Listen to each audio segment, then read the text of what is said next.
네, 2022년 이제 마지막 한 주를 남기고 있는 상황이죠. 연말 특별 사면 또 이재명 대표의 이 검찰 소환 통보 후폭풍 등 연말 전국의 쟁점들을 짚어보도록 하겠습니다. 네, 이현종 문화일보 논설위원, 장예찬 청년재단 이사장, 최청열 용인대 특임교수, 장현주 변호사 함께합니다. 안녕하세요. 네, 안녕하세요. 네, 주제 바로 보시죠.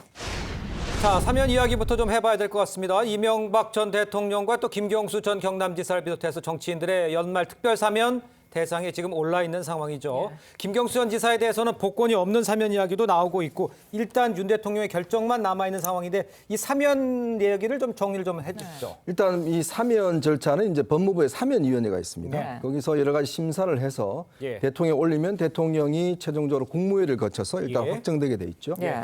일단 사면심사위원회 끝났습니다. 네. 끝났고 이제 대통령이 올라갔고 이게 이제 국무회의를 통해서 최종적으로 확정되면 이제 발표가 될 것 같은데요. 예. 이번 사면은 지난 사면 같은 경우는 주로 경제인들 위주로 사면이 진행됐거든요. 예. 이번에는 주로 정치인들 중심으로 된다고 합니다. 이미 이명박 전 대통령에 대해서는 아마 사면 복권이 이제 통보가 된 것 같습니다. 예. 그리고 지난번 아마 이명박 대통령 생일 때 네. 이진복 정무수석이 찾아가서 여러 가지 뭐 의견을 전달한 것 같아요. 예. 그래서 아마 형 집행정지를 더 이상 연장하지 않는 것도 사면 방침이 이미 정해졌기 때문에 연장하지 않는 것으로 보여지고 나머지 뭐 전직 국정원장 등등 있는데 이제 핵심은 결국 이제 김경수 전 경남지사에 대한 사면 문제겠죠. 그렇겠죠. 예. 아무래도 본인이 가석방 본인은 받을 수 없다라고 이야기를 했기 때문에 네. 굳이 사면할 필요가 있느냐는 것이 이제 내부에서 의견이지만 예. 그러나 일단 여러 가지 어떤 균형점을 좀 찾은 것 같습니다. 예를 들어서 너무 여당만 이렇게 여권만 할 경우에 올 수 있는 문제점들 여야 사면이라는 게 사실은 뭐 상당히 정치적인 의미지 않습니까? 그렇습니다. 그래서 여야 균형을 맞추는 차원에서 이제 김경수 전 지사 같은 경우는 일단 복권 없는 사면 내년 5월 달이 일단 형 집행 만료거든요. 그러니까요. 그러니까 이제 이 형을 전체 형을 이제 면제해주는 예. 사면 조치만 취하고 문제는 복권을 할 경우는 이제 피선거권이 있게 되지 않겠습니까? 그렇습니다. 이제 그거는 일단 현재는 보류하는 그런 단계에 일단 사면을 되고 아마 이거는 뭐 일단 이 법무부에서는 통과됐다고 그러니까요. 뭐 아마 대통령도 큰 의미에서는 이것도 아마 확인할 가능성이 높아 보입니다. 알겠습니다. 위원님께서는 지금 어느 정도 좀 균형점을 찾았다라고는 얘기는 해주셨는데 김경수 전 지사가 복권 대상자로는 선정이 되지 않다 보니까 민주당에서는 사실 김 전 지사를 구색 맞추기식으로 끼워 넣었다 이렇게 비판을 하고 네. 있거든요.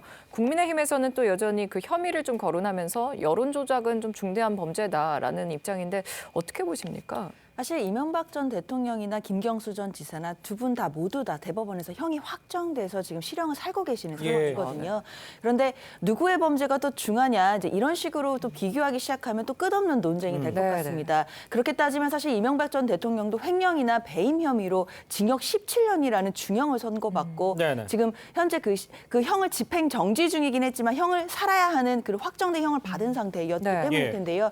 그에 비해서 김경수 전 지사 같은 경우에는 내년 5월이면 형 만기로 출소할 수 있는 상황입니다. 네. 그럼 김경수 전 지사 입장에서는 지금 현재 복권이 없이 사면이 된다라고 하면 예. 사실상 가석방의 의미밖에 없는 상태입니다. 정치인에게 있어서 복권이 없다라고 하면은 사실 내년 5월이면 형이 만료되는 상황에서 복권 없는 사면을 받아들이는 것 네. 그리고 그 사면 자체가 이명박 전 대통령이 사면을 위한 어떤 들러리로서의 모습이 된다라고 한다면 예. 김경수 전 지사로서는 좀 용납할 수 없다라는 것이 또 확고한 입장인 것 같습니다. 예, 예. 그러나 잘 아시다시피 사면이라는 것이 뭐 원하든 원하지 않든 대통령의 고유 권한이기 때문에 행사되게 된다면 예. 뭐 그대로 이루어지게 되겠지만요. 그래도 적어도 국민 통합을 위해서 여야의 어떤 그 대표적인 인물을 사면하는 것이라면 예. 좀 균형을 맞춰서 복권까지 해야 되는 것이 어떤가라는 의견들도 많이 나오고 일단 있습니다. 거부를 해도 내가 싫다라고 해도 일단 대통령이 사면을 하면 그냥 이루어지는 건가요? 그렇습니다. 사면에 대해서는 뭐 거부할 수 있는 권리가 있지는 없지 않기 않다. 때문에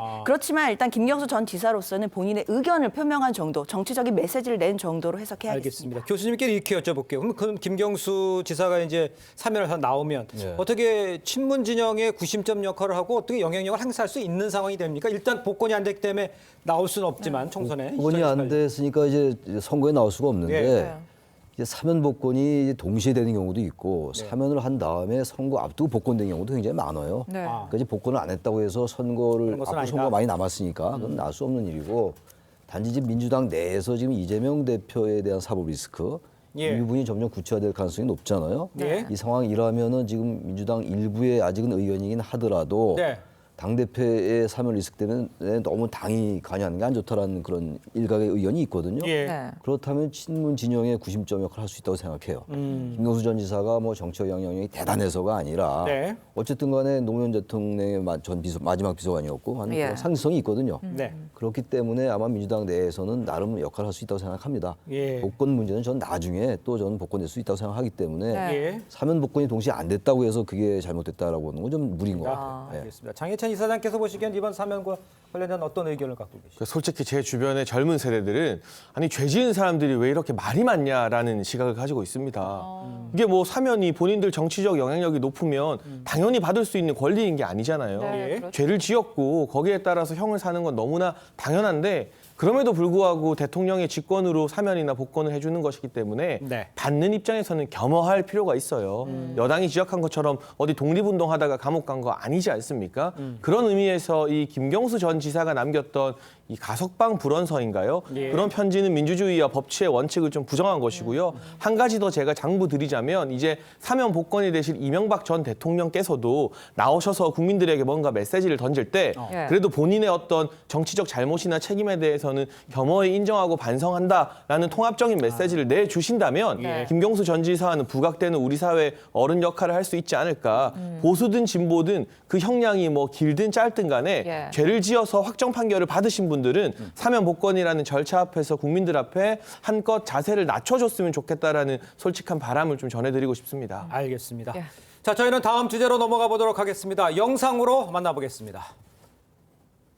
중앙의료센터에서 명지병원에도 이 재난짐 요청을 할 예정이다. 그래서 저도 병원의 팀들과 함께 같이 현장에 투여가 될 수 있었던 거죠.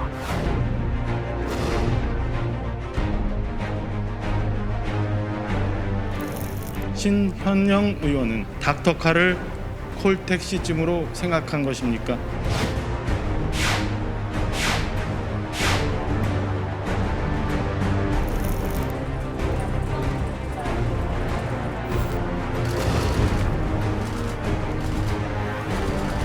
처음 출발할 때부터 마지막까지 모든 일련의 과정이 갑질의 연속이었다.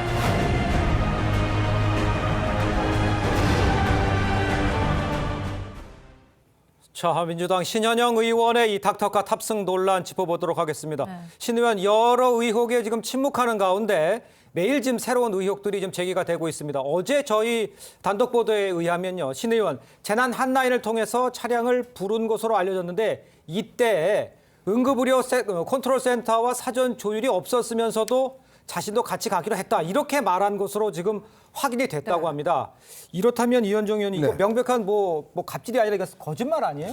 그러니까 신현영 의원은 더불어시민당이라고요. 비례대표들만 이제 옛날에 선거법에 따라서 네. 따로 하는 정당이 생겼습니다. 네. 그렇죠. 거기 비례대표 1번입니다. 네. 1번으로 당시에 이제 영입이 됐는데 그때도 뭐 여러 가지 논란이 있었습니다. 사실은 뭐 그 전에 어떤 특이한 활동이나 이런 게 없었는데 이 비례대표 1번으로 된 것 자체가 의아한 측면도 있었는데 이번에 보면 사실은 이제 처음부터 끝까지 어떤 면에서 모든 부분들이 사실은 진술이 많이 달라요. 네. 그러니까 본인이 명지병원에 이제 근무를 했다는 이유로 해서 직접 예를 들어서 이 응급센터에 전화를 해서 이 디메트 팀의 전화번호를 알아서 본인이 직접 전화를 해서 와달라라고 이야기를 했고 자기 집 앞에서 와서 타고 갔고 또 그 탑승해서 결국 남편도 함께 탔지 않습니까? 예. 나중에 보니까 결국 이 디메트 팀의 명단에도 없는 거예요. 그리고 결국 나중에 지금 14개 팀의 이 활동 기록서를 보니까 13개 팀은 현장에 도착해서 나름대로 활동한 기록들이 다 있습니다. 예. 근데 유일하게 명지대 팀만 사실은 활동한 게 거의 없어요. 네. 그런 걸로 보면 이 실질적으로 아주대 같은 경우도 보면 30분 만에 도착했거든요. 네. 거리상 비슷합니다. 맞습니다. 근데 이런 본인이 집을 통해서 이 늦음으로 인해서 실질적인 활동을 할 수 있는 시간을 뺏은 거 아닌가. 또 그 이후에도 본인이 또 보건복지부 장관 차를 타고 직접 응급센터에 가서 또 장관이 없는 상황에서 직접 브리핑도 받고 또 현장에서 응급센터 차를 또 내줘서 다시 현장으로 오고 뭐 모든 과정들이 보면 정말 이해할 수 없는 행동들을 많이 한 거거든요. 결국은 정치인의 어떤 자기 정치를 한 게 아니냐. 더군다나 의사하면 사실 이 시스템을 잘 알 텐데 네. 이걸 어기고 본인 중심으로 모든 것을 했던 것에 대한 또 그다음에 국회에 나가서 방송에 나가서 또 정부에 대한 많은 비판을 했습니다. 그렇죠. 그러니까 결국 내가 현장에 있었다 뭐 등등해서 이야기를 했는데 그것 자체가 다 어떤 면에서 보면 좀 근거가 없어지는 그런 상황이 아닌가 싶습니다. 알겠습니다. 말씀하신 것처럼 의사면 더 시스템을 더 잘 아는 그렇겠죠. 사람일 텐데 예. 신 의원은 자신의 동승 여부를 관할하는 이 중앙응급센터와 조율을 한 것처럼 거짓말을 했다고 볼 수도 있거든요. 법적으로 문제가 없을까요, 변호사님? 사실 이 부분에 대해서는 시인 의원 측의 뭐 해명이라든지 설명을 좀 들어봐야 될 것 네. 같긴 아직은 합니다. 없죠. 예, 일단 예. 아직은 나온 예. 게 없고요. 그렇기 때문에 좀 사실관계를 좀 더 확실히 할 필요는 있어 보이는데 네. 만약에 이 과정에서 이제 거짓말이나 이런 게 있었더라면 좀 문제가 될 여지는 있습니다. 이미 이제 신 의원 같은 경우는 고발을 당한 상태인데요. 예. 업무방해로 고발을 당했는데 특히 이제 거짓말이나 뭐 어떤 위력 행사가 있었다라고 하면 이제 위계에 의한 업무방해가 될 수 있기 때문에 예. 이 부분은 이제 단순히 이제 해명 차원을 넘어서 좀 사실관계의 팩트 확인이 정말 필요해 보이는 부분이긴 합니다. 예. 뭐 팩트 확인을 필요하다고 말씀해 주셨습니다만 좀 또 다른 이야기도 있어요. 뿐만 아니라 이제 조선일보 단독 보도에 의하면 신 의원이 닥터카에 탑승할 때 명지병원 재난의료센터 DMET에게 남편이 함께 타게 될 거라는 동승 여부를 알리지 않았던 것으로 확인이 됐어요. 그러니까 모르고 가서 현장에서 탔다는 얘기잖아요. 의사인데도 응급 구조 체계에 대한 기본 상식 이 도대체 다 알고 있었을 텐데 굳이 이렇게까지 했을 이유가 뭘까요? 우선 이제 이 신현영 의원이 국회 복지위잖아요. 네. 보건복지위원회 위원이고 또 의사 출신이고. 네. 그런데 재난이 발생했을 때 명지병원의 차를 부른 거라고 저는 봐요. 네. 지금 말씀드려가지고 여러 가지 말씀들을 다 했습니다만 만약에 신현영 의원이 국회의원이 아니었다면 그 병원에 닥터카를 부를 수가 있었을까요? 우선 그 생각이 들어서 여러 가지 뭐 이제 그 수사 고발이 됐으니까 또 수사를 할 수 있겠습니다만 예. 그 문제 이전에 국회의원이 자신의 어떤 직위를 이용해서 네네. 급한 마음에 병원의 차를 이용했다. 다시 말하면 조금 더 과하게 들릴지 모르겠는데 재난 이 시스템을 사유화했다라는 측면이 좀 있다고 생각해요. 어떤 면에서 볼 때. 예. 일반인 같으면 상상할 수 어려운 일이 아니겠어요? 자기가 그렇죠. 택시 타고 가든가 자기 차로 가든가 예. 이렇게 될 텐데 그 남편도 동승하고 또 그곳 현장에 가서 또 보건부 장관의 또 차를 타고 가는 것도 이해가 안 가고 말이죠. 그러니까 국회의원으로서 뭔가 상당히 그 권한을 뭐 글쎄 남용까지는 아직 모르겠으나 네네. 그건 뭐 나중에 법적으로 따져봐야 되겠습니다만 국회의원으로서 뭔가 과도한 어떤 권한 행사를 했다라고 예. 볼 측면이 분명히 있다고 생각합니다. 알겠습니다. 네, 법적으로 좀 따져봐야 될 것도 있고 사실관계 확인이 아직은 더 필요한 상황입니다. 그래서 신 의원의 좀 입장도 궁금한 상황이고요. 신 의원의 남편도 구강외과 전문의이기도 한데 신 의원은 사람을 식별할 때 치아 부분도 도움이 된다고 해서 남편과 동행했다고 해명을 했습니다. 그렇습니다. 이거 설득력이 있다고 보십니까? 그러니까 저도 뭐 의료 전문가는 아니지만 네. 많은 언론 보도나 이 전문인들의 이야기를 들어보면 네네. 화상 사고나 폭발 사고가 발생했을 때는 이 치아를 통해서 돌아가신 분들 식별하는 절차 등이 있다고 합니다. 그럴 때 도움이 된다고 해요. 하지만 이태원 참사 같은 경우는 신 의원이 출발했을 당시만 해도 이제 또 뉴스가 많이 났었는데 예. 그렇게 돌아가신 분들을 식별하지 못할 정도의 형태의 사고 유형은 아니었거든요. 예, 예. 그리고 현장에서 실제로 신 의원의 남편이 치아 식별 등으로 응급 과정에서 어떤 도움을 줬는지도 단 하나도 이야기를 못 하고 있어요. 예. 이런 부분 미루어 보게 되면 뭐 인천에 있는 보좌진도 택시 타고 왔다고 하지만 사진 촬영하는데 뭔가 홍보용 컨텐츠를 찍는데 남편을 이 동원하려고 함께 동행한 것이 아닌가 하는 의구심을 지우기가 힘들고요. 이걸 DME팀, 그러니까 긴급의료팀에게 알리지도 않았다고 합니다. 남편이 동승할 거라는 사실을. 그러니까요. 정말 의료행위에 필요한 인력이었다면 전화 예. 걸어서 나도 의사고 우리 남편 치과 의사니까 같이 돕겠다라고 알리는 게 상식적이지 않습니까? 그렇죠. 그런 과정이 생략돼 있었다는 것만 봐도 예. 신 의원 스스로도 그 당시에 남편을 의료 인력으로 여기고 이 동승시킨 건 아닌 것 같은데요. 의사 출신 국회의원들이라면 저는 모범을 좀 더 보여야 된다고 생각합니다. 네. 안철수 의원 같은 경우는 현장으로 안 가고 한남동에 가까운 순천향대병원 응급실로 갔어요. 이런 사태가 발생하면 응급실 인력이 모자라기 때문이죠. 예. 좀 그런 모습들 제가 딱 비교해서 뭐 안철수 의원 더 잘했다 말하려는 것이 아니라 예. 진짜 일손이 부족한 거 신 의원도 알았을 텐데 예. 그게 아니라 현장에서 그 응급 의료 목걸이하고 사진 찍은 다음에 15분 만에 사라진 게 전부라면 예. 정말 고생한 다른 의료진들도 괜히 신 의원 때문에 좀 민망하지 않겠습니까? 알겠습니다. 자, 이런 상태인데 이제 신 의원은요, 줄곧 응급의료팀의 일원으로 가야 도움이 될 것 같아서 이 DME팀과 같이 움직였다. 이렇게 주장을 하고 있는 상황입니다. 직접 들어보도록 하겠습니다. 현장에 가야겠다고 판단했을 때 국회의원 자격이 아닌 응급의료팀의 일원으로서 의사로서 가야 현장에서 도움이 될 것이다 라는 생각을 갖고 있기 때문에 당연히 디메팀과 같이 움직이면서 이동하는 과정에서의 같이 상황을 점검하고 현장에 투입되는 게 가장 우리 현장 수습에는 도움이 된다고 판단을 했습니다. 의사로서 당연히 본능적으로 최선을 다해서 그 현장에 가야 된다는 생각을 판단하에 한 것이라고 말씀드리고 싶네요. 네, 지금 예. 내용 들어보시면 응급의료팀의 일원으로서 이런 말을 하시는데 그런데 신 의원은 명지병원 근무 당시에 응급실에 사실 근무한 적이 없어서 그렇습니다. 규정상 병원 내 디멧 의료진이 될 수 없습니다. 그렇습니다. 게다가 참사 현장에서 15분 정도 있다가 복지부 장관 관용차를 타고 국립중앙의료원으로 향한 것으로 알려졌는데 어떻게 보면 좀 선한 의도도 이해는 하지만 이런 정황들을 보면 왜 이태원 이 현장을 찾았을까 좀 의문은 들거든요. 이제 본인이 이제 국회 보건복지위 위원이고 네. 그 의사 출신이니까 거기 가야 되겠다는 생각을 했을 겁니다. 예. 뭐 그거는 뭐 당연한 건데 네네. 우선 급한 마음에 저는 글쎄 지금 얘기는 신 의원 얘기로는 같이 동승을 해야지 거기 이제 현장 상황을 파악할 수 있다 이렇게 말을 하고 있는데 예. 일단 중요한 건 빨리 현장에 가는 거잖아요. 네. 그때 언제 그 차가 올 때까지 기다리겠냐고요. 근데 어쨌든 본인이 이제 명지병원에 근무를 했고 하다 보니까 그 이제 그런 시스템을 이용해서 중앙의료센터에 전화 걸어서 번호 알아서 부른 거잖아요. 네네. 제가 보기에는 아무튼 제가 잠깐 아까 말씀드렸습니다만 예. 일단 거기 가겠다는 생각은 하면서 네. 우선 편의상 예. 그 차를 이용한 게 아닌가라는 생각이 들어요. 그렇죠? 그냥 본인이 갈 수 있는 거거든요. 예. 가서 충분히 대처할 수가 있었겠죠. 그리고 나서 현장에서 또 짧은 시간 머물다 그냥 갔단 말이에요. 예. 그러다 보니까 자꾸 이제 이른바 뭐 이제 언론 보도에 의하면 갑질 논란 이런 게 나오고 있는 건데 네네. 신현영 의원이 정확하게 해명을 좀 해야 될 것 같아요. 이런 문제가 우리 사회의 공정이나 상식 이런 데 많이 위배될 수 있는 거거든요. 네. 그러니까요. 정확히 해명하지 않으면 그런 부분에 대해서 팩트 관계라든지 이런 것들보다도 정확하게 소상히 설명해라. 그 말씀을 드리고 싶습니다. 근데 지금 뭐 설명해라 하고 이야기는 좀 의혹은 계속 나오고 있는데 장현주 의원은 이쯤 되면은 왜 이렇게 나와서 해명을 안 하는 걸까요? 신현영 의원 같은 경우에는 해명을 하는 게 맞을 것 같은데. 신 의원 입장에서는 일단 애초에 초기에 해명이 나오긴 했습니다. 이제 계속 지금 다뤄지고 있지만 그렇습니다. 닥터카를 타고 가야지 본인이 뭔가 의료 정보를 같이 공유해서 실질적으로 도움이 될 수 있을 것이다라는 판단을 했다는 것이고 네. 그리고 이제 경기반 특히 이제 명지병원은 경기도에 위치했기 때문에 예. 경기반의 그 디맥 같은 경우에는 이제 추후 수습반이었다. 이제 이런 부분들을 처음에 해명을 했고 예. 그 다음에 국조특위에서 본인이 스스로 사퇴를 했습니다. 예. 이제 일단 이런 식으로 본인도 해명을 하고 나름대로 입장을 밝힌 것으로 생각이 드는데 그 후에 이제 계속해서 추가적인 의혹이 나오고 있는 부분들은 신 의원도 아직 예상은 못했던 부분인 것 같습니다. 그러나 지금 좀 상세하게 새로운 그 의혹들이 나오고 있기 때문에 그런 네. 부분에 대해서는 또 조만간에 입장이 나오지 않을까라는 생각이 듭니다. 알겠습니다. 이렇게 비판이 커지는 가운데 국민의힘 서울시 의원은 신 의원을 위력에 의한 업무방해 혐의로 고발했습니다.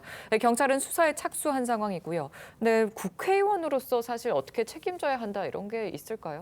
근데 이제 국회의원이라도 지금 보면 법적으로 보면 국회의원은 이제 겸직을 할 수 없잖아요. 근데 이제 만약에 본인이 디메트 팀의 일원이다라고 하는데 이게 아마 겸직 여부가 있을 겁니다. 네. 그리고 이 보통 디메트 팀을 하려면 이 해외 어떤 재난 그 교육이 있고 국내 한국형 재난 교육이 있다고 그래요. 네. 근데 한국형 재난 교육을 이걸 이수를 해야지만이 사실 국내 디메트 팀의 일원이 될 수가 있는데 그렇죠. 아마 신현영 의원은 해외 쪽은 이수를 했는데 예. 국내 쪽은 이수를 안 했다고 그래요. 이제 그런 측면도 있을 것이고 또 실질적으로 이제 보면 당시 현장에서 어떤 공직자들이 어떤 활동하는데 방해가 줄 수가 있는 거거든요. 예. 그러니까 그렇기 때문에 아마 위기한 공무집행 방해 뭐 이런 것들이 이제 될 수가 있고 또 네. 응급의료법 위반도 될 수가 있을 겁니다.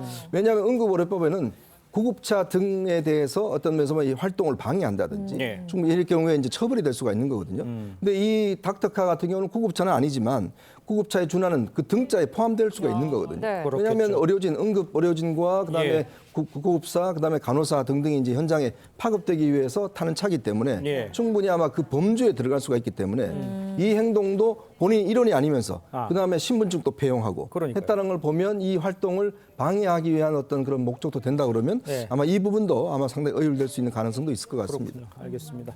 자, 저희는 다음 주제로 좀 넘어가 보도록 하겠습니다.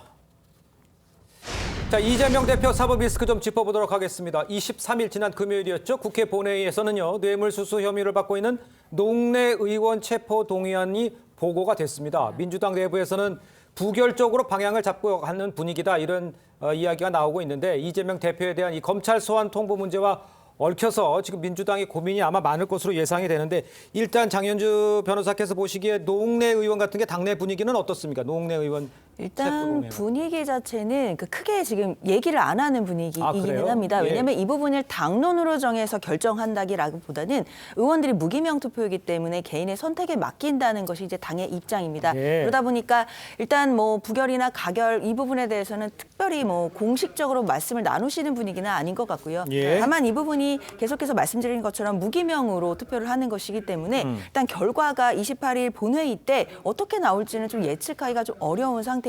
네네. 물론 민주당의 입장도 중요하겠지만 국민의힘도 100석이 넘는 의석을 갖고 있기 때문에 예. 국민의힘 의원들도 또 가결을 던질 것인지 뭐 부표를 던질 것인지 알 수가 없는 상황이기 때문에요. 네네. 이 부분이 과연 28일 날 체포동의안이 어떻게 되는지 여부에 대해서는 지금 촉각을 곤두세우고 있는 상황입니다. 그렇군요. 지금 또 비명계 의원들 사이에선 이 대표 방탄을 위한 예비 시험 아니냐 이런 반발도 나오는 좀 분위기인 것 같은데 당내 좀 사법 리스크가 있다 보니까 갈등이 좀 있을 것 같아요. 그래서 근데 민주당 사정은 뭐 제가 정확히는 잘 모르겠습니다만 제 느낌에는 아마 그 부결적으로 갈 가능성이 높아 보여요. 왜냐하면 이재명 대표의 사법 리스크라는 게 점점 이제 검찰 수사가 이제 옥조에 오긴 하는데 네. 아직은 지금 뭐 민주당은 뭐 전체적으로 100%는 아닙니다만 네. 어느 정도는 단일 대우를 유지하고 있는 이런 상황이기 때문에 예. 만약 노웅래 의원의 체포동의안이 만약에 부결된다면 네. 그럼 그렇게 된다면 이제 이재명 대표와도 연계될 수가 있는 그러니까요. 거거든요. 예. 그래서 아마 제가 볼 땐 부결될 가능성이 높아 보이는데 문제는 21대 국회에 들어와가지고 3건이 있었어요. 체포동의안 그 요청이. 근데 3건이 국민의힘과 이제 민주당 같이 있는데 예. 3건이 다 가결됐었거든요. 어쨌든 간에 뭐 다 아시겠습니다만 지금 국민들은 헌법에 보장되어 있는 이른바 국회의원의 불체포 특권, 예. 면책 특권 좀 다르긴 합니다만 그런 부분에 대한 비판이 많이 있어요. 그런 의미에서 이제 3건이 다 부결돼 왔는데 가결됐는데 이번의 경우는 좀 다른 상황이다. 그래서 아마 이재명 대표의 이른바 방탄 이란 그 이제 상징성 때문에 네. 이번에는 좀 다르지 않겠는가 생각합니다. 그렇군요. 부결될 가능성이 있다. 자, 이런 상황에 이제 이재명 대표는요, 성탄절을 맞아서 이제 산이 클수록 터널은 어둡고 길다. 이렇게 어려움이 있더라도 책임을 포기하지 않겠다. 이런 입장은 밝혔습니다. 네. 이런 상황에서 새해 초에 이 문 전 대통령과 면담을 추진하는 것으로 지금 알려져 있어요. 이 배경을 어떻게 저희가 이해를 해야 되는지 이걸 좀 이현정 의원님께서 좀 진단을 해 주시죠. 그러니까 지금 28일 날은 또 호남 지역을 간다는 거 아니겠습니까? 그렇습니다. 그다음에 이제 새해 초에는 이제 부산, 경남, 울산 지역을 방문하면서 예. 문재인 대통령 양산 평산마을에 방문을 하고 또 노무현 대통령 생가를 이제 방문하는 뭐 이런 일정을 잡는 것 같아요. 예. 이제 그런 걸로 보면 지금 이제 본인의 힘만으로는 이 사법 리스크를 극복할 수 있기 어렵다라고 판단하는 것 같습니다. 그래서 이제 아마 연대 전선을 형성할 것 같아요. 즉 이제 문재인 전 대통령 측도 보면 지금 서해 사건이라든지 등등 때문에 이제 사법 처리가 되고 있지 않습니까? 예. 네. 우리는 공동 운명체다. 함께 대응해야 된다. 라는 어떤 걸 내걸고 추진하기 위한 것일 수도 있는데 네네. 그렇지만 아마 속내는 좀 사실 다른 것 같습니다. 왜냐하면 문 전 대통령 입장에서 보면 지금 괜히 이 문제를 어떤 면에서 보면 방탄에 협조하는 인상으로 비춰지면 문 전 대통령 측에도 부담이 있을 거 아니겠습니까? 그렇겠죠. 이재명 대표의 어떤 사법 처리를 내가 어떻게 맞서서 한다는 것도 문제이고 네네. 또 최근에 보면 이 당내에 어떤 면에서 보면 비명계 즉 친문계가 여전히 아직까지도 이 이재명 대표의 어떤 거리감을 두고 있거든요. 예. 근데 함께 할 경우에 도매금으로 넘어갈 수가 있단 말이죠. 지금 보면 이재명 대표의 지금 사법 처리라는 게 한두 건이 아니잖아요. 그럼 이걸 계속 방탄만 할 수가 없지 않습니까? 거기에 예를 들어서 이 친문계가 함께 했을 경우에 나중에 그 피해도 똑같이 않을 수밖에 없는 상황이거든요. 예. 그렇다면 아마 제가 볼 때는 이재명 대표가 이런 여러 가지 어떤 본인의 방탄막을 넓히기 위한 노력은 하겠지만 과연 성공적일까라는 데는 좀 회의적인 반응입니다. 그렇군요. 장혜찬 이사장님께서 보시기에는 국민의힘에서는 문심보다는 양심이다. 이런 얘기까지 했습니다. 평가를 어떻게 하십니까? 당연하죠. 지금 뭐 문 전 대통령이 한두 마디 힘을 보태준다고 해서 있는 리스크가 사라지는 건 아닙니다. 네. 검찰에서 소환 통보를 한 만큼 만약 지속적으로 소환 거부가 누적된다면 저는 체포영장 청구도 충분히 고려 가능한 검찰의 계획표 안에 있을 것이다라고 보고 있고요. 네. 그때 민주당이 나서서 이 체포동의안을 부결시킬 수는 있겠습니다만 그렇게 되면 정말 방탄국회, 방탄정당이라는 비판을 피하기 어려울 겁니다. 앞서도 이야기 잠깐 나왔지만 그래서 부결적으로 분위기가 흘러감에도 불구하고 노웅래 의원 체포동의안에 대해서도 지금 민주당 내부의 고민이 굉장히 깊은 것으로 전해지고 있고요. 네. 문재인 전 대통령 입장에서 가장 큰 관심사는 다음번 총선에서 소위 말하는 문의 사람들, 친문들이 친명계에게 안 밀리고 그대로 국회에 많이 남아 있는 거 아니겠습니까? 그래야만 전직 대통령이 아니라 실제 정치권에서 입김이 강한 영향력을 계속 유지할 수 있거든요. 예. 네. 근데 지금 이재명 대표 측에서 사인을 하나씩 던지는 것 같아요. 친문인 정태우 의원을 여의도 민주연구원 원장으로 내정했죠. 이게 네. 이 여의도 연구원이 국민의힘 싱크탱크고 민주연구원이 민주당 싱크탱크인데 네. 굉장히 중요한 게 총선 때 이제 경선하게 되면 그 경선 여론조사 관리를 여기서 하거든요. 그러니까 이건 보통 당대표 이 최대 계파 측근들에게 맡기는 게 관례입니다. 그런데 이걸 정태호 의원에게 준다는 것 자체가 지금 저는 벌써 이 총선을 앞두고 친문 진영에 이재명 대표가 손을 내미는 하나의 사인으로 보이는데요. 문 전 대통령 입장에서도 이걸 받아야 할지 아니면 적당한 거리를 둬야 될지 지금은 뭐 우호적인 메시지가 나오겠지만 내부적인 고민은 상당히 가면 갈수록 깊어질 거라고 생각됩니다. 그럴 수 있- 한마디만 예. 추가드리면 이 총선이나 대선 때마다 항상 이제 공약으로 내거는 게 이 불체포 특권 이걸 없애겠다. 물론 헌법에 있지만 안 하겠다는 걸 내걸었거든요. 그랬었죠. 예. 근데 정작 이제 본인들이 당하니까 또 이걸 이제 이야기한단 말이에요. 그럼 만약에 노웅래 의원이 이게 부결될 경우에 내년 총선 때 그럼 민주당은 국민들에게 뭐라고 이야기를 할지 아마 그런 명분도 예. 아마 많은 고민이 있을 겁니다. 그렇겠군요. 일단 예. 개인적인 좀 견해와 분석들을 좀 여러 개 주셨는데 네. 이재명 대표는 봉하마을에도 들러서 노무현 전 대통령의 묘역을 참배하고 권양숙 여사와도 면담할 예정입니다. 사법 리스크가 지금 좀 본격화한 상황에서 어떻게 보면 문심 또 호남 민심을 잡으려고 하는 것 같은데 이게 어떻게 좀 수습이 될까요? 사실 이재명 대표가 그 야당 대표로 당선이 될 때부터 내세웠던 얘기가 민생이었거든요. 그래서 네. 강한 민주당 그리고 그 일 잘하는 민주당 그래서 민생을 하겠다라는 부분들을 계속 메시지로 던져왔기 때문에 네. 그 일환이라고 볼 수 있을 것 같고요. 네. 특히 지금 경청 투어를 통해서 민생을 듣겠다라는 행보로 전국을 돌고 있는데 예. 내년 1월에 지금 말씀 주신 것처럼 부산, 울산, 경남 지역, 부울경 지역에서의 일정이 있습니다. 그렇기 때문에 그 일정에서 자연스럽게 이제 문재인 대통령과 그리고 그 노무현 대통령이 그 봉화 마을까지 방문 일정이 다 잡힌 것으로 알고 있고요. 예. 일각에서는 그 범야권의 어떤 결집을 좀 그 의도하는 것이 아니냐라는 얘기들도 나오는데 네. 뭐 그렇게 볼 수도 있을 것 같습니다. 그 지금 상황이 어떻게 야권에 대한 탄압이다라고 지금 규정을 하고 있기 때문에요. 이제 네. 민주당 입장에서는 전 정부에 대한 수사 그리고 현직 야당 대표에 대한 수사의 어떤 그런 그 강도가 점점 세지고 있는 상황이기 때문에 예. 그 범야권을 전체를 다 결집을 시켜서 함께 대응해야 된다 이런 기조도 지금 분명히 읽히고 있습니다. 그렇군요. 자, 그런데 이제 이재명 대표가 SNS를 통해서 28일 광주 일정을 발표를 했습니다. 이게 왜 중요하냐면 이제 소환 통보를 하는데 이날 일정이 있어서 못 나간다 이런 얘기잖아요. 네. 이제 이렇게 되니까 이제 국민의힘은 죄가 없는데 왜 안 나와서 소환을 해서 당당히 받아보는 게 맞다 이런 얘기잖아요. 어떻게 보십니까? 저 소환에 응하는 게 맞는 것 같아요. 소환에 왜냐하면 응하라. 일반 시민의 경우는 소환에 응하지 않는다는 걸 상상하기 상상하기 어렵잖아요. 어렵죠. 네. 소환에 이제 얘기가 오면 그 일정을 조율할 수 있죠. 예. 그런 경우 뭐 얼마든지 있는 거니까.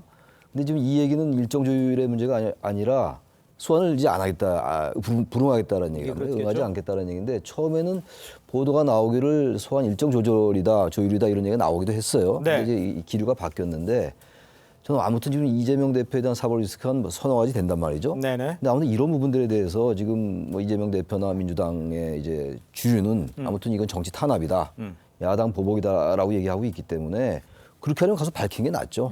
당당하게 가서 이러이러한 점은 지금 검찰이 과도하게 수사하는 것이다. 예. 그런 점을 밝히는 게 낫지. 이걸 자꾸 소환에 응하지 않으면서 정치 탄압, 야당 보복으로 가는 그런 정치 프레임으로 간다면 이게 사실은 결국은 이게 진실의 문제거든요. 네. 어느 게 팩트냐의 문제이기 때문에 이게 뭐 호남, 민심, 문심 이런 거 갖고는 저는 관계가 없다고 생각해요. 정치공학적으로 접근하는 건 한계가 있는 것이고 어쨌든 간에 어떤 것이 진실인가 네. 그걸 가지고 이재명 대표가 검찰과 정면승부하는 게 낫다고 생각합니다. 알겠습니다. 또 이런 와중에 김의겸 대변인은 이 대표에 대한 이 검찰의 소환 통보가 갑작스럽고 무례하다는 점을 강조하고 있습니다. 직접 들어보시죠. 무슨 근거로 이재명 대표를 조사하겠다는 겁니까? 이 대표가 10원 한 장이라도 자기 주머니에 집어넣은 게 있습니까? 소환 통보도 무례하기 짝이 없습니다. 제1야당 대표 소환은 중대한 사안입니다. 그런데 사전 조율 한 번 없었습니다. 일선 당직자에게 일방적으로 통보했고 팩스 한 장 찍 보낸 게 전부입니다. 그러니까 양쪽의 의견이 다르기 때문에 어떤 말이 맞는지 모르겠습니다만 일단 조선일보 보도에 따르면 경찰은 먼저 이 대표 의원실에 연락을 했고 당 대표실 관계자와도 통화를 했고 팩스와 함께 특급 등기 우편을 출석 요구서를 전달을 한 것으로 지금 전해져 있습니다. 네. 이 정도라고 한다면요. 보도 내용이 사실이라면 그래도 지킬 건 지켰다라고 봐야 되는 거 아닙니까? 그러니까 저는 참 민주당이 궁금한 게요. 네네. 그러면 예의를 갖추면 어디 뭐 국회의사당에 레드카펫이라도 깔고 검찰에서 와가지고 무슨 옛날에 황제 칙서 내리듯이 소환장이라도 전달 드리면서 무릎이라도 꿇고 드려야 이게 예의 지키는 겁니까? 예. 아니 할 거 다 했네요. 연락도 2번이나 했어요. 예. 의원실이 있고 당 대표실에도 했고 또 팩스도 했고 지금 특급 등기까지 보냈고 예. 할 수 있는 모든 수단을 다 검찰에서는 갖춰서 예. 충분히 친절하게 고지를 한 것 같은데 예. 이게 무엄하다 감히 뭐 이런 이야기로 들리잖아요. 김의겸 네. 대변인의 말은 지금 조선실이 아닙니다. 당 대표라 해도 다 평등한 국민입니다. 예. 일반 국민이 받는 사법 절차 이외에 어떤 특혜나 대우를 바란다면 예. 그거부터가 지금의 민주주의라든가 공화국의 정신을 좀 잘 모르는 발언일 수 있기 때문에 예. 뭐 일정이 안 맞아서 소환 일정을 재조율하는 거야 저는 가능하다고 봐요. 다시 소환 조사를 받는다는 전제 하에 예. 뭐 미리 잡아놓은 당원들과의 약속 뭐 지역 상인들과의 약속이 있으니까요. 그런데 어떻게 감히 무례하게 예를 갖추지 않고 소환 통보를 하느냐. 이거는 좀 이 지나치다. 민주공화국에서는 말이 안 되는 주장인 거죠. 알겠습니다. 이런 와중에 또 이재명 대표가 좀 과한 표현들을 했었어요. 망나니 칼춤이다 뭐 이런 표현까지 있었는데 한 장관은 민주당과 이재명 대표의 발언들이 좀 과도하고 과장됐다면서 다른 국민들처럼 사법 시스템 안에서 좀 절차대로 대응을 하면 되지 않겠냐 이런 반응이거든요. 위원님은 어떻게 보셨어요? 우리 헌법에 보면 그 검찰이 일단 역할이 분명히 적시돼 있죠. 예. 그리고 우리 모든 국민이 다 똑같은 사법 시스템에 똑같은 권리를 권한과 권리를 의무를 가집니다. 네. 저도 예를 들어서 그 뭐 소송을 당해서 예. 경찰한테 통보받습니다. 그럼 언제 오실 겁니까? 상의합니다. 그럼 이때는 바쁘니까 이때 가겠습니다라고 이야기를 하죠. 네. 보통 국민들 다 그렇게 합니다. 네. 예. 그런데 이 연락을 한 것을 무슨 혐의로 도대체 왜 제1야당 대표, 그럼 제1야당 대표는 문제가 있어도 소환을 못한다는 법이 있습니까? 네. 없잖아요. 자, 그리고 이재명 대표는 일단 국회의원이십니다. 예. 자, 국회의원은 법을 만드는 분이잖아요. 그렇습니다. 우리 형법 이 법들 다 국회에서 만듭니다. 그렇죠. 그럼 본인이 지켜야 되잖아요. 검찰청법 다 있습니다. 근데 검찰을 부인하는가요? 검찰이 망나니 춤을 춘다? 그럼 검찰을 없애버려야죠. 그러면 또 이 이재명 대표는 지난 대선에 출마했던 분입니다. 그렇죠. 즉 대통령이 되고자 했던 분이에요. 네. 그런 분이 우리의 사법 시스템을 다 부정하는 저런 이야기를 하면 안 되는 거거든요. 본인이 문제가 있으면 검찰에 가서 당당하게 이야기를 하고 검찰에 잘못한 사실을 항명을 하고 나중에 그것도 안 되면 법정에 가서 하면 되는 거거든요. 근데 이거를 처음부터 망나니 칼짓이다라고 이야기를 하고 있고 왜 무례하게 전화로만 팩스 찍 보내냐라고 이야기를 하면 나는 특권인데 왜 나한테 이렇게 하지? 라는 거가 똑같은 거 아니겠습니까? 예, 알겠습니다. 네, 성남 FC 이지금 후원 의혹 사건은 이건 이재명 대표가 당 대표일 때 일어난 일이 아니에요. 그렇죠. 네. 예, 지난번에 공직선거법상의 허위사실 유포는 당 대표 그 대통령 선거 때 네. 일어난 일이니까 네. 당이 같이 대응할 수 있다고 하는데 네. 과도하게 저렇게 김의겸 대변인이 저렇게 표현한 건 좀 맞지 않는 거고 또 하나 문제가 지난 겁니다만 박근혜 전 대통령의 경우에도 그런 지적을 많이 했어요. 왜 정치적 지지층을 결집하려 하느냐. 사법 리스크, 사법지 절차. 대한민국 헌법 절차에 따른 건데 그런 예. 비판을 많이 했잖아요. 박 전 네. 대통령에도 마찬가지죠. 이것도 과도하게 정치적인 지지층을 결집해서 뭔가 재판에 영향을 끼치려는 예. 수사에 영향을 끼치려는 그렇게 오해될 수가 있다는 거예요. 네. 그래서 이런 정치적 발언은 과도한 거는 좀 삼가할 필요가 있다. 예. 그렇게 생각합니다. 네, 일부 좀 과한 표현들도 아까 해주셨는데 이재명 대표의 입장도 있긴 할 것 같아요. 변호사님 어떻게 보세요? 이재명 대표 입장은 계속해서 한결같습니다. 네. 그러니까 야당 대표에 대한 탄압이고 또 정적 제거를 하려고 하는 상황이다. 그 지금같이 그 국가 경제도 엄중한 시기이고 국가 대내외적으로 위기인 상황에 예. 야당 대표에 대해서 수사에 혈안을 올리는 게 맞는 것이냐라는 이제 의문 제기인 것이고요. 그에 대해서 한동훈 장관은 이제 오늘 말씀하신 게 사법 시스템 안에서 해결하면 된다라고 이제 말씀을 하셨는데요. 예, 네. 사실 이 부분은 부분적으로는 맞는 말 같습니다. 당연히 사법 시스템 안으로 들어오게 되면 형사 사법 시스템 안에서 해결하는 것이 맞게 될 것인데요. 문제는 이 검찰이라는 그 조직이 그 수사를 할 수 있는 대상과 그리고 기소를 할지 말지에 대한 그 재량권, 그 기소 독점권을 갖고 있기 때문에 네. 이 부분을 판단을 검찰이 한다는 것입니다. 결국 사법 시스템 안으로 누군가를 데리고 올 것인지 또는 놔줄 것인지를 검찰이 판단하는 것인데요. 예. 지금 민주당과 그리고 이재명 대표 측의 시각에서 봤을 때는 과연 현 정부에 들어와서 검찰의 수사가 공정한가입니다. 특히 야당 측근에 대한 수사들은 굉장히 지금 빠르게 그리고 예. 엄정하게 진행이 되고 사법 시스템 안으로 다 들어와져 있는데 네. 과연 여당과 그리고 대통령의 측근들에 대한 수사는 과연 공정하게 잘 시스템 안으로 들어와 있는지에 대해서 의문을 의견을 표하는 것이고요. 예. 그렇기 때문에 이재명 대표가 야당 탄압이다 이렇게 말을 하는 것으로 봐야 될 것 그 같습니다. 변호사님 이렇게 여쭤볼게요. 아까 최 교수님도 얘기해 주셨지만 선거와 관련된 거는 당대표 있을 때 있을 일이라고 할 수 있죠. 그렇지만 성남지사에 있었을 때 경기도지사 할 때 있었던 일에 지금 수사가 안 돼서 수사를 해서 확인해 보니 소환조사에서 소명하세요라고 했는데 그거를 정치적 탄압이라고 한다. 이렇게 주장하는 사람들이 많잖아요. 그럼 거기에 대해서는 어떻게 일단 반박하시겠어요? 대장동 수사 같은 경우에는 이제 작년부터 이제 수사가 계속 이루어졌지만 네. 그리고 또 이제 그 이재명 대표가 당시 성남시장일 때 일이기는 합니다. 하지만 올해 7월 그러니까 정권이 바뀌고 검찰 수뇌부들이 바뀌고 나서 뭔가 수사의 방향이 완전 틀어져서 김용 부원장이나 정진상 실장이 부정한 자금을 받은 것 이렇게 지금 방향이 흘러가고 있고요. 예. 성남 FC 사건 같은 경우에도 3년여에 걸쳐서 수사를 해서 이미 무혐의로 종결이 된 사건을 다시 꺼내서 검찰이 수사하고 있는 부분 그런 부분들을 문제 삼아서 야당에 대한 탄압이다라는 논리를 세우고 있는 것으로 봐야겠습니다. 근데 단지 이건 하나 있는 것 같아요. 지금 이제 야당에 대한 수사가 굉장히 많잖아요. 예. 여권에 대한 수사가 거의 없잖아요. 그러다 보니까 일반 중도 성향의 유권자들이 보기에는 예. 이 수사가 좀 형평이 안 맞는 거다. 네. 그러니까 도이치모터스 주가 조작 의혹 사건이 이게 자꾸 나오잖아요. 네. 그러니까 그런 점을 검찰이 신중하게 생각할 필요는 있을 것 같긴 합니다. 알겠습니다. 네. 자, 저희는 다음 주제로 좀 넘어가 보도록 하겠습니다. 자, 대장동 재판과 관련된 소식 짚어봅니다. 핵심 인물인 김만배 씨가 극단적 선택을 한 뒤에 관련된 이 재판이 차질을 빚고 있었죠. 그런데 김만배 씨 전화를 받을 수 있는 정도로 상태가 호전이 됐다는 소식 들려 있고요. 또 재판은 1월 중순쯤 열리게 된 상황입니다. 과거와 다르게 그 김만배 씨의 증언이 바뀔 수 있을 가능성은 있든지 이렇게 다시 극단적 선택한 후에 어떤 상황으로 전개가 될지 예상할 수 있을까요? 지금 이제 중환자실에 있다가 일반 병동으로 옮겼다는 거 그러니까요, 아니겠습니까? 뭐 처음에 예측과는 달리 좀 폐 부분에 좀 심각한 손상이 있어서 네네. 그 부분을 치료하느라고 좀 시간이 걸린 것 같은데 아마 이제 저는 이 극단적 선택을 시도한 이전과 이후는 상당히 달라질 것이다라는 생각이 들어요. 그건 왜냐하면 예. 한 사람이 어떤 상황에 대해서 뭔가 자신을 버리는 결정을 했을 경우에 예. 그다음에 이제 지금 어떤 면에서 보면 이제 다시 이제 회복했을 경우에 많은 심경의 변화가 솔직히 있지 않겠습니까?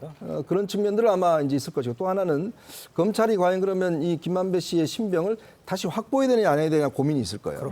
왜냐하면 한 번 시도를 했기 때문에 또 있을 수 있는 가능성이 있거든요. 예. 그래서 아마 검찰도 어떤 다른 사안으로 일단 신병을 확보한 다음에 네네. 수사를 계속해야 되는 거 아닌가라는 지적들이 있습니다. 예. 그 부분 앞으로 이제 어떻게 될지 모르겠고 왜냐하면 지금 이제 김만배 씨 입장에서 보면 자신을 온전히 이제 어떤 면에서 버리는 결정을 했는데 네네. 그렇다면 이제 앞으로 본인에게 선택할 여지들 사실 옛날에 유동규 씨도 비슷한 것 같거든요. 본인도 뭐 이런 걸 했다가 결국 이제 진술을 다 한 경험이 있지 않습니까? 예, 맞습니다. 예. 그러니까 어떤 사람이 극단적인 상황에 가면 새로운 것들이 많이 보일 수 있기 때문에 아마 네네. 검찰은 그런 거를 좀 기대하지 않겠나 싶습니다. 그렇군요. 네, 또 다른 핵심 인물인 유동규 전 본부장은 연일 폭로를 이어가고 있죠.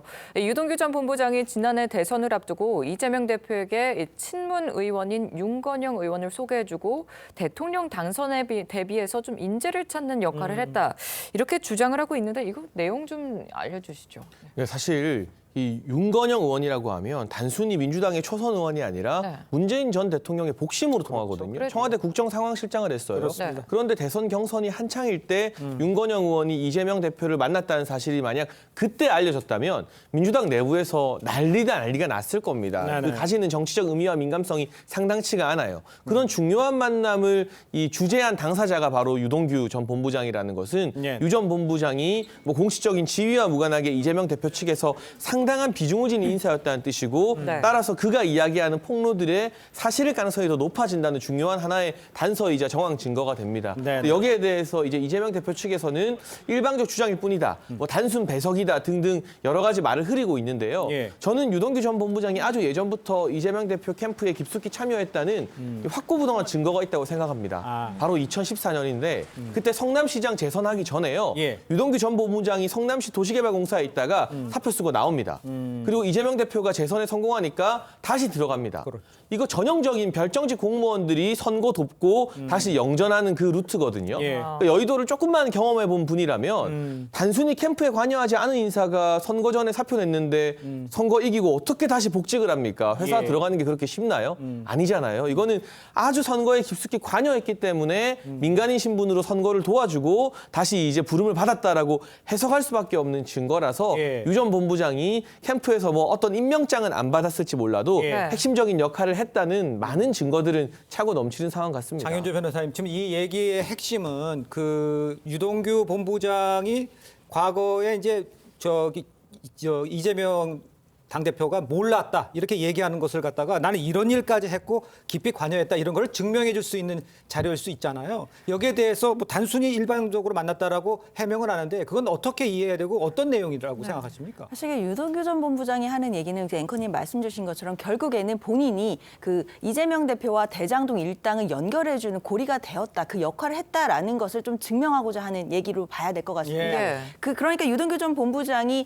뭔가 그런 만남을 주선했거나 이런 여부가 대장동 의혹에서 직접적인 증거가 되지는 않을 텐데요. 네. 다만 유동규 전 본부장이 그만큼 이재명 대표 측과 가까웠었다, 측근이었다 또는 힘이 있었다라는 것을 입증하기 위한 정황 증거로 쓸 것을 보이긴 합니다. 예. 그런데 문제는 네. 유동규 전 본부장의 어떤 진술들이 그동안 굉장히 많이 바뀌고 있기 때문에 일단 신빙성 여부가 좀 의문이 드는 부분이 있고 그리고 재판부에서 바라볼 때는 이제 유동규 전 본부장이 언론에 지금 하고 있는 그 얘기들을 보면 굉장히 이재명 대표에게 적대적인 얘기를 하고 있거든요. 그러면 이제 이른바 우리가 증인으로 삼더라도 적대적 증인이 되기 때문에 이 적대적 증인들이 그 피고인이나 피의자들을 대상으로 하는 그 증언들 같은 경우에는 예. 또 재판에서는 또 친밀성이라든지 과연 증명력이 얼마나 있는지에 대해서는 또 판단하기에 나름인 그 기준들이 있기 때문에 예. 사실 유동규 전 본부장이 하는 얘기들이 정치적인 파급력은 얼마나 있는지 모르겠지만 네. 법적으로 봤을 때는 크게 의미 있는 얘기들은 지금까지는 없는 것 같습니다. 아, 그렇습니다. 네, 좀 전에 또 이사장께서 좀 언급을 해주셨던 게 유 전 본부장의 이런 주장에 이재명 대표 측은 유동규의 일방적인 주장일 뿐이라고 밝혔습니다.